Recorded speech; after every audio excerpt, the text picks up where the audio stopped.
Hello friends, today we're going to be making Ugali Malay or SOOR Malay. This is the Malay that came from Kenya. I bought it from my mom, so it's dried fish that has been, dried.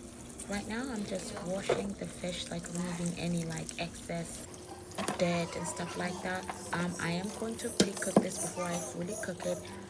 You can use warm water or cold, depends on what you're feeling that day. But this is just a pre-wash. I like to remove any excess dirt. You see, my water was actually very hot.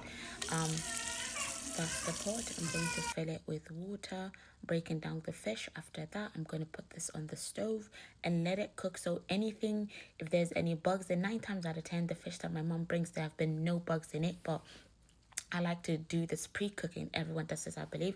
Pre-cook it before I actually cook it with my araf and all of that stuff, seasonings. Yeah, mom put extra.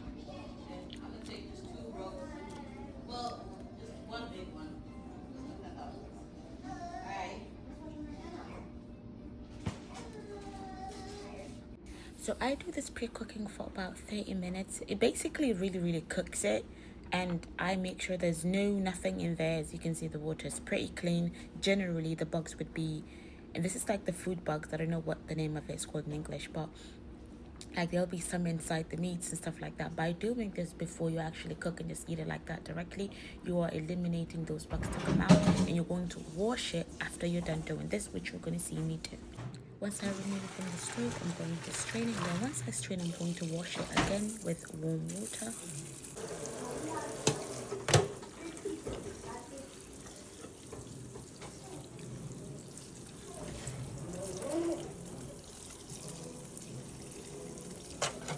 What I do for mine is I individually pick them up, like pick up the strands, and then I try to dig through the meat to see if there's any bugs in there.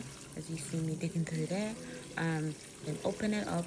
I'm removing some black stain. There's like that, I think the meat or the fatness that got blackened over there.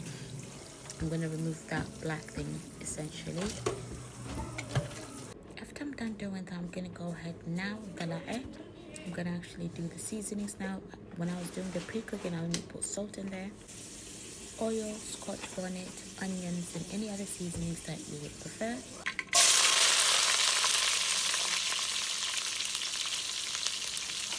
I love adding tomatoes on this like tomatoes. I just got puree of some tomatoes.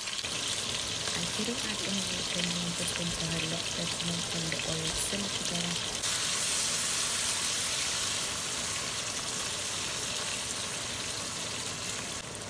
Then I add my homemade cilantro, ginger, garlic mixture just to give it that aroma. And I love ginger. No, I love garlic, ginger together, and cilantro.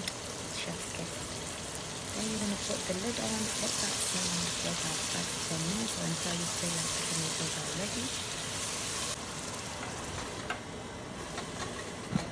I was preparing another dish, so that time I burnt a little bit less recipe than I was going to do. You can come to the garden, put some tomatoes, but you could also do, since you have this, you can go ahead and blend it, but I like to see it like this, so I'm going to leave it like that, and then I'm going to go ahead and start adding my liquids and all of that stuff. I'm removing this hot water because I don't want it to be super hot. I can't really handle that type of heat. I'm not going to get it.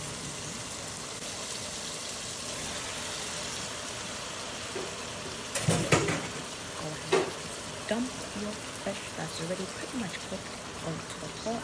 I'm going to be using coconut cream.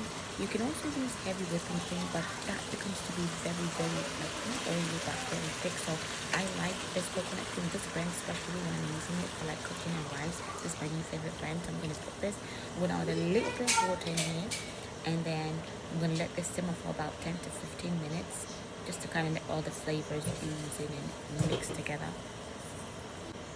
Do not forget the seasonings. Okay, remember we only added salt to the fish when it was being pre-cooked. So now you're gonna add your seasonings, like all of the seasonings. You want Cajun, if you want paprika, if you want obviously you need to add chicken bouillon or Maggi. So you don't need a flavorless MEDOW. Probably disgusting. And this is I think this is the second time in all my years I'm actually making this in my own house. 10 times out of 10 My mom makes it and I get it from her house. I don't like this cooking at my house because the smell. It's yeah, it has a beautiful stink smell to it. So you can see the pot is simmering, not the pot, the marak is simmering down. I have like something else cooking on the other side. Yeah, but that. So this is pretty much done. So pot one is just basically making the sides, the Malay. Okay, that's served. And part two is going to be the halas kankalit sorta. Also, I also made chicken, the collard greens, and the green bean soup. No, the pinto bean soup was made earlier, but I didn't record those because it was too much. Okay, but everything else, look at that fish. Look at that fish, guys. Ah, it's tasty. I only ate it once and I was sick because I